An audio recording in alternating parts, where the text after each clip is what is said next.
دوستو بیت المقدس دنیا کے 3 سب سے بڑے اور اہم مذاہب یعنی مسلمان، عیسائی اور یہودی مذہب کے اندر انتہائی اہمیت کا حامل ہے۔ یہ فلسطین کے شہر یروشلم میں موجود وہ مقدس ترین مقام ہے جہاں اللہ کے کسی نبی کی تعمیر کردہ مسجد یعنی مسجد اقصی موجود ہے۔ یروشلم شہر کا کردار قرب قیامت کے حالات سے متعلق انتہائی اہم اور فیصلہ کن ہے، اور موجودہ دنیا کے حالات کو سمجھنے کے لیے یروشلم کے حالات کو سمجھنا بہت ضروری ہے۔ یہودیوں کے مطابق یہ مقدس شہر ان کے مسیح کی آمد کی جگہ ہے جہاں سے وہ پوری دنیا پر ایک بار پھر سے حکومت کریں گے، جیسے حضرت سلیمان علیہ السلام کے دور میں ان کی حکومت تھی۔ جبکہ عیسائیوں کے مطابق یہ حضرت عیسیٰ علیہ السلام کا شہر ہے جہاں نعوذ باللہ انہیں سولی پر لٹکایا گیا، اور قرب قیامت سے پہلے وہ پھر اسی جگہ پر ایک بار پھر سے لوٹ کر آئیں گے اور عیسائیت کی تصدیق کریں گے۔ جبکہ مسلمانوں کے لیے یہ قبلہ اول ہے، اور اللہ کے رسول صلی اللہ علیہ وآلہ وسلم نے 17 مہینے تک بیت المقدس کی طرف منہ کر کے نماز ادا کی تاکہ یہودیوں کو یہ یقین ہو سکے کہ جس خدا نے حضرت موسیٰ علیہ السلام کو تورات دے کر بھیجا، اسی نے محمد صلی اللہ علیہ وآلہ وسلم کو قرآن پاک جیسی مقدس کتاب دے کر انسانیت کی ہدایت کے لیے بھیجا ہے۔ سفر معراج پر آپ صلی اللہ علیہ وآلہ وسلم نے مسجد حرام سے مسجد اقصی تک یعنی یروشلم شہر تک سفر کیا، اور پھر وہاں سے آسمان کی بلندیوں پر معراج کے لیے تشریف لے گئے۔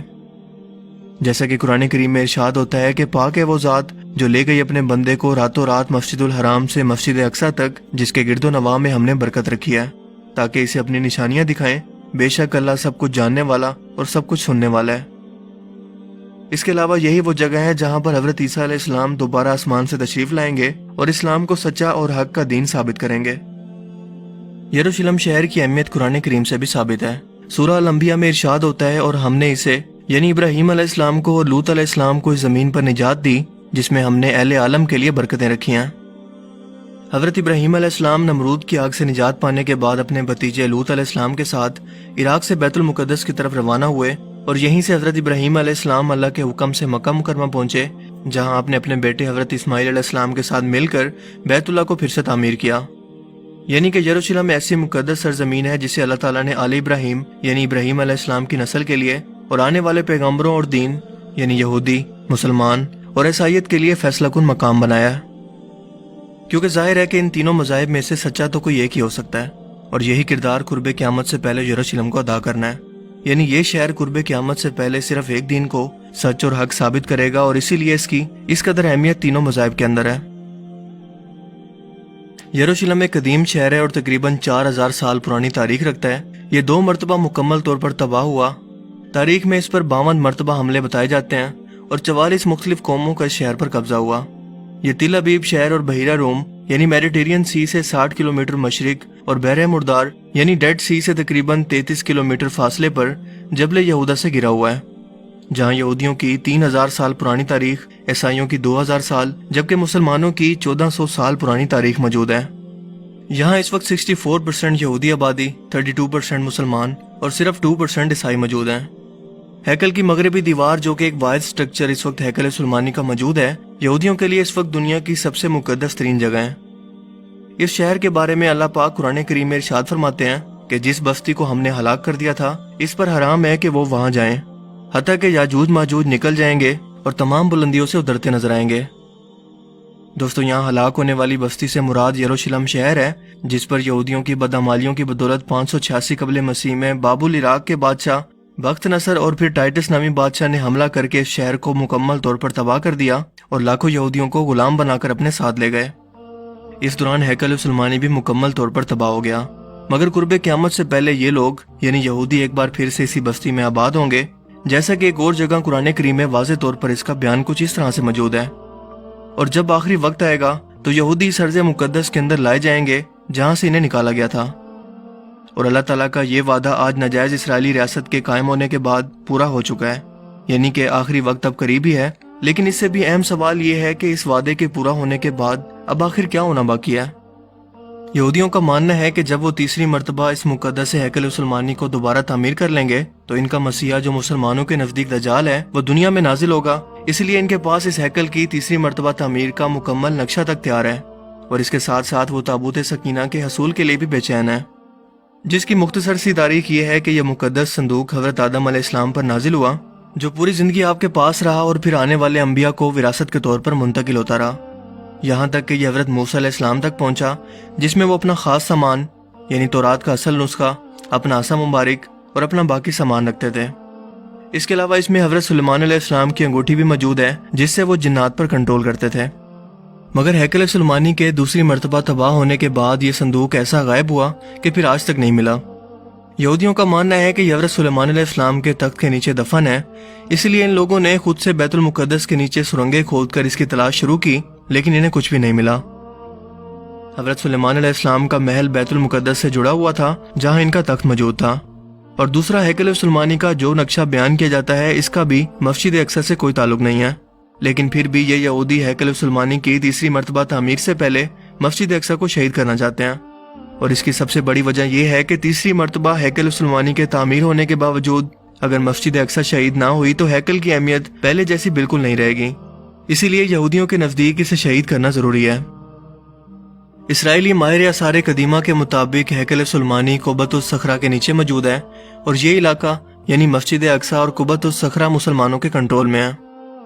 اسرائیل نے عربوں کے ساتھ 6 روزہ جنگ کے دوران بیت المقدس پر قبضہ کر لیا تھا، مگر مسجد اقصی اور قبۃ الصخرہ کا کنٹرول اس جنگ کے باوجود بھی اردن کے ہاشمیوں کے پاس ہی تھا، جس کے بعد انہیں وہاں سے نکال کر اسرائیلیوں نے اس زمین پر قبضہ کر لیا۔ اس کے بعد ہیکل کی تعمیر کے اندر مزید تیزی آ چکی ہے، جو کہ ان کا صدیوں سے خواب ہے، کیونکہ ان کا ماننا ہے کہ اس کے بعد ہی مسیح دجال کی اس دنیا کے اندر آمد ممکن ہوگی، اور اسی مقصد کے لیے باقاعدہ ایک تنظیم دی ٹیمپل انسٹیٹیوٹ قائم ہے۔ لیکن ایک اہم بات کہ اس ہیکل کی تعمیر کے ساتھ ایک بڑی خون ریزی کا بائبل کے اندر بھی ذکر ہے، جس کی تصدیق یہودی بھی کرتے ہیں اور کہتے ہیں کہ یہ 7 سالہ لمبا عرصہ ہوگا، کیونکہ پہلے 3.5 سال کے اندر دنیا کی 1/4 آبادی ماری جائے گی، اور اس کے بعد انسانوں کے مرنے کے دوسرے دور کا آغاز ہوگا، جس میں دنیا کی مزید 1/4 آبادی موت کا شکار ہوگی۔ دوستو، اس وقت دنیا کی آبادی تقریباً 7 ارب ہے۔ اگر ان پیشن گوئیوں کو درست مان لیں تو 7 سال کے اندر 3.5 کروڑ لوگ صرف اس تنازع کے اندر مارے جائیں گے۔ ان کے مطابق پہلے مرحلے کے اندر خون ریزی مشرق وسطی سے لے کر مشرق وسطی ایشیا اور شمالی افریقہ، جبکہ دوسرے مرحلے کے اندر عراق کے دریائے فرات سے لے کر یروشلم کے علاقوں تک پھیل جائے گی۔ دوستو، کچھ ہی عرصے پہلے تک اسرائیل ایک شدید سیاسی بحران کا شکار تھا، لیکن اس کے وزیر اعظم بنجامن نیتن یاہو اور اپوزیشن کے درمیان ایک پولیٹیکل ڈیل کے بعد یہ بحران آخرکار ختم ہو گیا، اور اب دونوں پارٹیز یعنی اپوزیشن اور گورنمنٹ ایک ہی پیج پر ہیں، جو کہ مسلم دنیا کے لیے ایک بڑے خطرے اور وارننگ سے کم نہیں ہے، کیونکہ دونوں نے مل کر امریکہ کے ساتھ ایک ایسا تحریری معاہدہ کیا ہے جس کے مطابق 1 جولائی 2020 کو فلسطین کے مغربی علاقے غیر قانونی اسرائیلی بستیاں اور وادی اردن مستقل اسرائیلی قبضے کے اندر جانے والی ہیں، جسے امریکہ اور اسرائیل کے درمیان ڈیل آف سینچری کا نام دیا گیا ہے۔ اس کے مطابق جون کے بعد اسرائیلی فوج یروشلم اور مغربی کنارے کے گرد اپنی پوزیشنیں سنبھال لیں گی، اور 1 جولائی سے ان علاقوں پر اسرائیل مستقل ان علاقوں کا اپنے ساتھ الحاق کا اعلان کرے گا، اور یہ کوئی خفیہ پلاننگ نہیں ہے، بلکہ اس منصوبے کو تحریری شکل دے کر اور دستخط کر کے دنیا کے سامنے پیش کر دیا گیا ہے، جو مسلمانوں کے لیے، عالمی اداروں اور انسانی حقوق کی تنظیموں کے لیے کھلا چیلنج ہے۔ آپ کو بتاتا چلوں کہ فلسطین کا یہ مغربی کنارہ یا ویسٹ بینک وہ علاقہ ہے جو 3 طرف سے اسرائیل اور مشرق میں اردن سے گرا ہوا ایک سرسبز و شاداب علاقہ ہے، جس کے شمال مغرب کے اندر بحر مردار یعنی کہ ڈیڈ سی موجود ہے، اور یہی وہ علاقہ ہے جہاں پر یروشلم شہر موجود ہے۔ یہ مغربی علاقہ 22 لاکھ آبادی پر مشتمل ہے، جہاں اسرائیل پہلے ہی کچھ علاقوں پر قبضہ کر کے اپنی آبادیوں کو بڑھانے کی کوشش کر رہا ہے، اور اب تک ان بستیوں کے اندر تقریباً 4 لاکھ کے قریب یہودی آبادی موجود ہے، کیونکہ اسرائیل جب بھی چاہتا ہے یہاں پر غیر قانونی تعمیرات شروع کر دیتا ہے، جیسے اس سے کوئی پوچھنے والا ہی نہیں ہے۔ لیکن دنیا کے 57 اسلامی ممالک نے نہ تو اس کی مخالفت کی اور نہ ہی کوئی مذمتی بیان سفارت خانے سے تو دور سوشل میڈیا اکاؤنٹ سے بھی نہ دیا۔ اس صدی کے سب سے بڑے منصوبے کے نام سے ہی آپ یہودیوں کے عزائم کا اندازہ لگا سکتے ہیں کہ یہ منصوبہ ان کے لیے کس قدر اہم ہے، جو کہ 180 صفحات پر مشتمل ہے، اور اسرائیل کو ان مغربی علاقوں کے ساتھ فلسطین کے 50% حصے پر مکمل اختیار اور کنٹرول دے رہا ہے، جبکہ فلسطین پر یہ پابندیاں مزید سخت کر رہا ہے، جو کہ ہماری آنکھوں کو کھولنے کے لیے کافی ہے۔ جس کے بعد مسجد اقصی اور قبۃ الصخرہ کو شہید کر کے تھرڈ ٹیمپل کی تعمیر کو ایک قانونی حیثیت مل جائے گی، کیونکہ یہ مکمل طور پر قانون کے تحت اسرائیلی قبضے کے اندر چلا جائے گا، اور فلسطینی عوام اس کے خلاف احتجاج بھی نہیں کر سکے گی۔ اس منصوبے کے تحت یہاں پر 30 بستیاں، 8 غیر قانونی پورٹس اور کئی قصبے تعمیر کیے جائیں گے، جبکہ عالمی برادری کا اگر کوئی سخت رد عمل آیا بھی تو اس معاہدے کے مطابق امریکہ اسے کنٹرول کرے گا، اور ہوا میں گھومتے ہوئے ہیلی کاپٹر ہر لمحہ مجاہدین کی معلومات اور ان کی نقل و حرکت کو نوٹ کر رہے ہیں، تاکہ وقت آنے پر یہ شدید رد عمل اور اچانک حملہ کر سکیں۔